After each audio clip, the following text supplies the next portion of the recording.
Washington ஹில்டனில் அதிபர் Trump மற்றும் அவரது மனைவி மெலோனி பங்கேற்ற வெள்ளை மாளிகை நிருபர்கள் சங்க விருந்து நிகழ்ச்சியில் திடீரென துப்பாக்கிச்சூடு நடத்தப்பட்டது.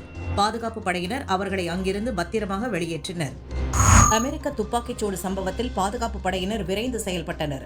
அனைவரும் நலமாக உள்ளனர். துப்பாக்கிச்சூடு நடத்திய நபர் கைது செய்யப்பட்டு விட்டார் என அதிபர் டிரம்ப் தெரிவித்துள்ளார். தேர்தல் முடிந்து ஓய்வுக்காக கொடைக்கானல் சென்ற முதல்வர் ஸ்டாலின் அங்கு நடைபயிற்சி சென்றார். அப்போது மக்கள் ஆர்வத்துடன் முதல்வருடன் செல்ஃபி எடுத்து மகிழ்ந்தனர். IPL தொடரில் ராஜஸ்தான் அணியை மீண்டும் வீழ்த்தி ஹைதராபாத் அணி அபார வெற்றி பெற்றுள்ளது.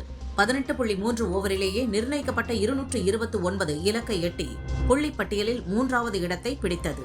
நாடு முழுவதும் மே 3ஆம் தேதி நடக்கும் இளங்கலை மருத்துவ படிப்புக்கான நீட் நுழைவுத் தேர்வு ஹால் டிக்கெட் இன்று வெளியாகிறது. திருச்சி தாம்பரம் இடையே கோடைக்கால சிறப்பு ரயில் இயக்கப்படுவதாக தெற்கு ரயில்வே அறிவித்துள்ளது. இரவு 10:45 மணிக்கு இன்று திருச்சியில் புறப்பட்டு நாளை காலை 6:15 மணிக்கு தாம்பரம் செல்கிறது.